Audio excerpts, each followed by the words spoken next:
Hello everyone, it's Just a Dad. So today I'm going to do a review on this bird feeder pole, this guard, and this guard. So these are three separate pieces. This is what I've found that works the best for my bird feeder situation. The pole goes in the ground with stakes. This is to prevent squirrels and raccoons. At first I had just this, but they could get around it. And then then I tried just this.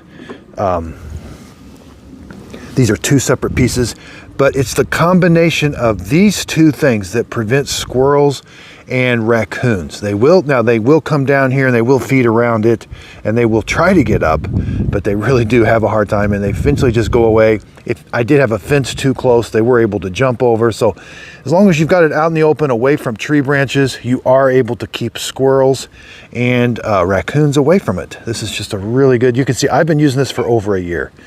It's held up to the winter. It was easy to install.